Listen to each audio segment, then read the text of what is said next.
Bonsoir. Secrétaire général adjoint du syndicat policier SGP EFO. Vous en êtes le porte-parole. On vous écoutera évidemment sur ce qui se passe à Berlin et puis évidemment sur ce projet de loi présenté au Conseil des ministres sur cette réforme de la légitime défense, sujet qui vous tient à cœur, bien entendu. D'abord, avoir des hommes qui sont capables... On a aussi recruté beaucoup de spécialistes dans la police.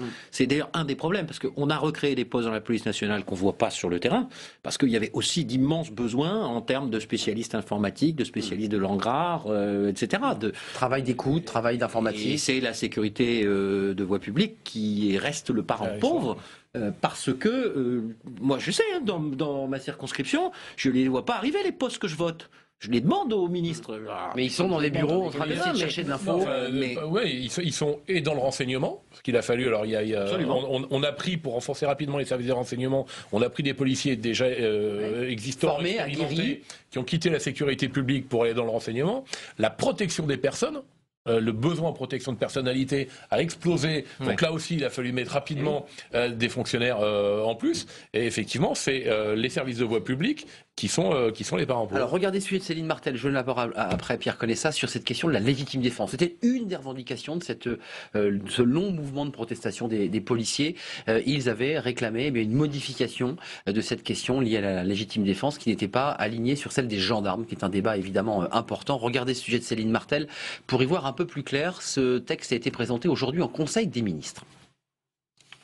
Bernard Cazeneuve l'avait promis, Bruno Le Roux l'a présenté aujourd'hui. Un projet de loi pour assouplir les règles de légitime défense des policiers. C'était l'une de leurs principales revendications lors des manifestations de cet automne, après l'agression de 4 de leurs collègues à Viry-Châtillon. Aujourd'hui, pour être considéré en état de légitime défense, la riposte d'un policier doit être nécessaire, proportionnée, simultanée, comme pour n'importe quel citoyen. Avec cette réforme, le gouvernement entend donner un régime commun d'usage des armes pour les policiers et les gendarmes. Le texte doit aussi renforcer les sanctions pour outrage à agent. La peine maximale doit passer de 6 mois à 1 an d'emprisonnement.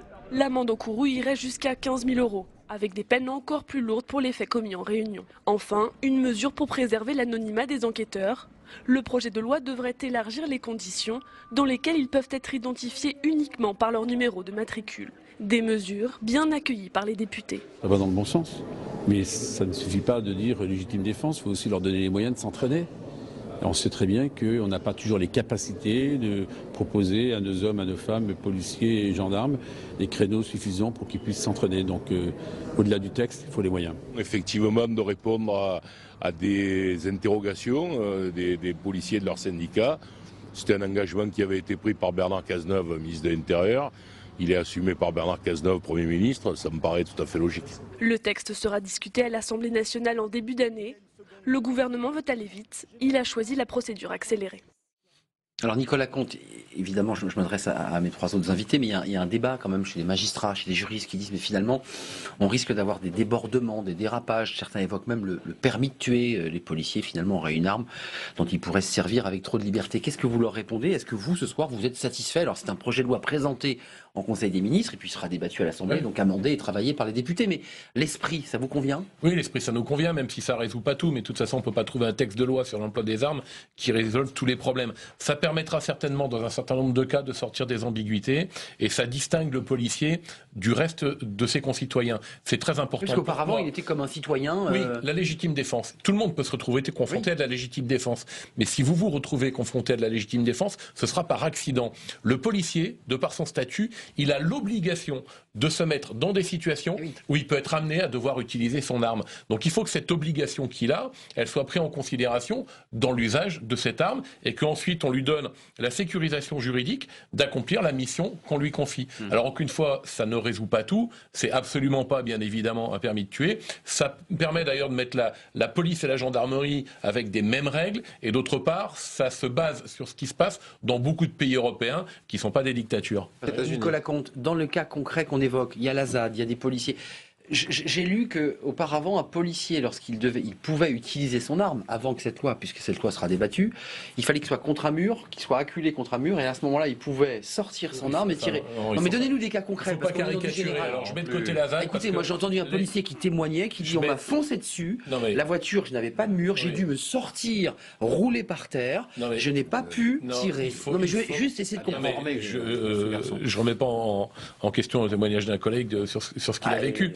Non, mais concrètement, la légitime défense, concrètement, c'est un texte de droit. Donc, à un moment donné, effectivement, on ne peut pas tirer sur un véhicule une fois qu'il est passé. Ça, c'était un peu problématique. On a des collègues qui ont pu avoir des soucis parce que entre le moment où on sort son arme, le moment où on se dit je match toutes les cases pour être en légitime défense, et le moment où on tire, eh ben, l'action elle est extrêmement rapide. Le véhicule il a pu passer. Et si effectivement le tir fait que la personne qui est à l'intérieur du véhicule prend la balle sur le côté ou derrière la tête, le magistrat pourra considérer qu'il n'y a pas légitime défense. Parce qu'il a tiré plus ou moins dans le dos.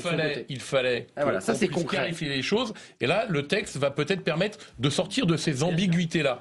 Maintenant, pour revenir par exemple à Viry-Châtillon, pour moi et pour beaucoup de magistrats avec qui j'ai pu en discuter, à Viry-Châtillon, la légitime défense, elle était constituée. Si mes collègues avaient eu l'occasion d'utiliser leur arme, ils l'auraient fait. Mais il faut changer un peu des mentalités. Moi, j'ai entendu, dans cette affaire de Viry-Châtillon, un élu qui s'est de bonne foi féliciter que les policiers n'aient pas tiré. Eh bien, moi, j'aurais préféré que mes collègues puissent tirer et ne soient pas brûlés. Donc à un moment donné aussi, il faut revoir différemment l'usage de l'arme. Il faut considérer qu'un policier, vous savez, c'est pas quelqu'un qui a envie de tirer sur tout le monde tous les jours. C'est quelqu'un qui a envie de défendre et de protéger ses concitoyens. Surtout la police française. Surtout la police française. Mais à un moment donné, il faut bien considérer... Donc il y avait une asymétrie entre le voleur et le policier. Les policiers confrontés à des actes d'agression, eh bien ils peuvent utiliser leur arme et ils peuvent être amenés à tuer l'agresseur. Et il faut aussi que la société l'accepte. Je ne prendrai pas des cas particuliers qui peuvent être encore... c'est une menace, donc c'est dangereux. Attention, c'est ça. D'une instruction, mais à un moment donné, quelqu'un qui est tué par la police, eh ben, l'emploi de la force par le policier, c'était pas forcément illégitime, ça a pu être légitime parce que les policiers, on leur donne une arme.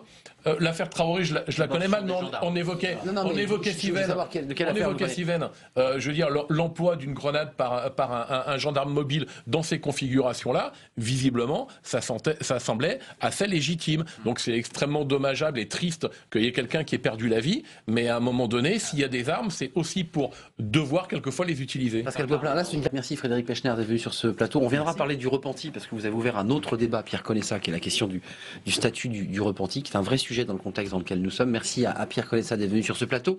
Merci à Nicolas Comte. Merci à Pascal Poplin. Merci à vous quatre.